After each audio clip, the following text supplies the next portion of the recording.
Larry, you had a very unique setback in your 20s, a medical condition. Right. Yeah. So one of the things that I had to endure, which, I didn't quite understand at that time, when we go through things as young adults, we automatically think it's an attack at who we are. Sure. To take away for our own success. When I was 25, I was in my, I think, second year of being professional. I was ranked number 2 in the world, and during Olympic year, as a matter of fact. And I'm excited about this Olympic year because, hey, this is my chance to do what we as track and field athletes want to accomplish our entire life to make the Olympics. Right. That's the top of the top. And so I had a car accident in that year. Actually, it was Easter Sunday, and I ended up totaling my car, going into the hospital, and just so happened a week and a half later, I had a heart attack. At 25. 25 years old. In your prime. In my prime on Olympic year, I had a heart attack. And the car accident caused that to happen because once the airbag hit me in the chest, I had internal bleeding. Wow. And there's a sac that surrounds your heart, your heart called pericardium. And that heart, that sac was being filled with fluid. So my heart is working harder and harder and harder. And nobody saw that. No one saw it. It's hard to see because the first day I go in, the swelling's not really in there. It took time for the fluid to fill that sac. Where were you when you had the heart attack? I was in California. When I had the actual heart attack, I was actually in the hospital.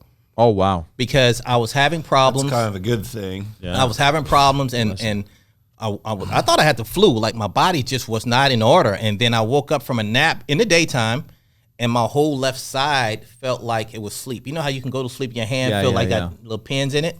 My whole left side. And the only time I knew anything about this is when I'm seeing it on TV, right? Wow. And it's like, if you feel your left side go numb, you're about to have a heart attack. And I was like, I'm too young to have a heart attack. But something's not right. So I tried to get up. And when I tried to get up, I felt like a knife was being stuck on the side of my body. I found a way to get to the hospital, and I'm going through everything. They do the x-rays, and they said, hey, you were here 2 weeks ago, right? And I'm like, yeah.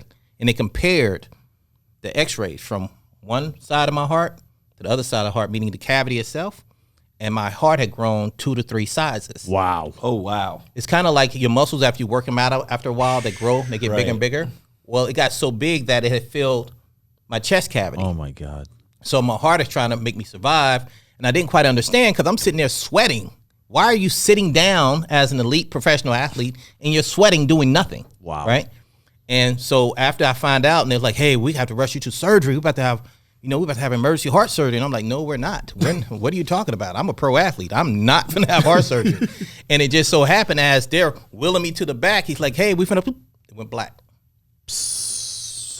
And when I woke up, wow, surgery was done. I didn't know it. I had the heart attack right there. They rolled me to the back, brought me back. So when it went black, was that them putting you under? Or No. That was a heart attack. I went black. They didn't put me under. It went black, and next thing you know, I wake up and I'm in the bed. Man, that's a blessing. Yeah. The hard part about that situation was, and you guys will hear about this tomorrow,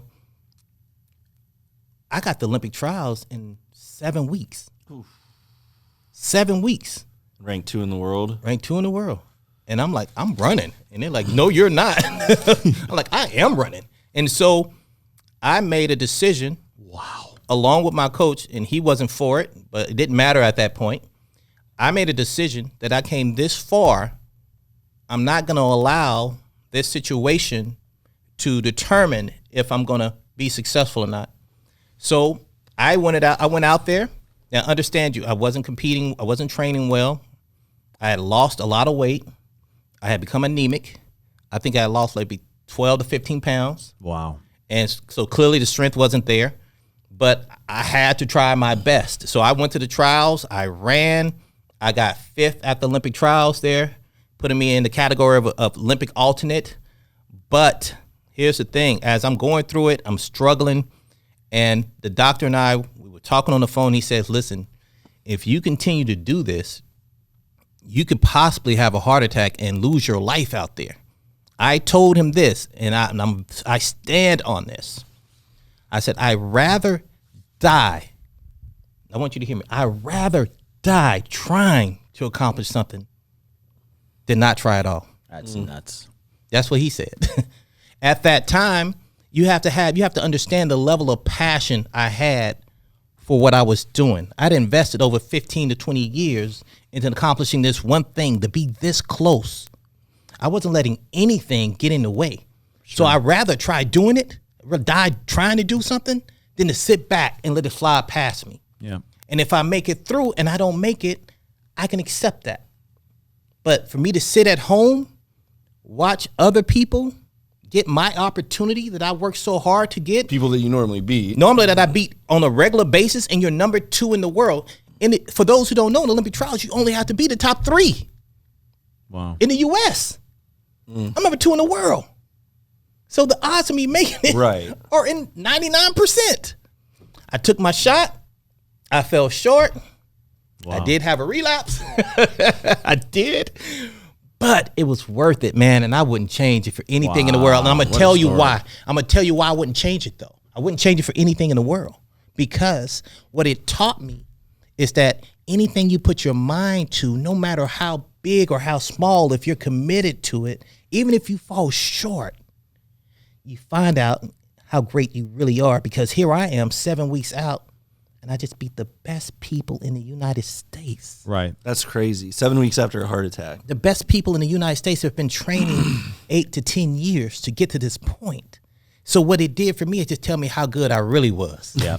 Right? So it's even though I didn't make that team, it still empowered me and motivated me for the next year, where I ended up being in the top 2 in the world again. Hey, well, I mean, how many people got a gold, silver, or bronze medal? Tons. Yeah. There ain't many people that went to qualifiers 7 weeks after. I'm the only one. I am the only one. No, that's phenomenal, man. Yeah, wow. so that was my goal. That was the purpose and the focus of it all. Wow. What a story. That's crazy. You know, and to get to that level, and to get to that, to have that kind of tenacity, I think, you know, one of the things that I always say is, you know, most people die at the age of 30. They don't get buried until they're 80. Mm-hmm. But that fire inside of you, and this is what really separates a lot of champions, legends, is that fire, even though, you know, it might have expired in track and field, that same fire just got transitioned over to a different channel. Absolutely. It got transitioned over to coaching, and then that got transitioned.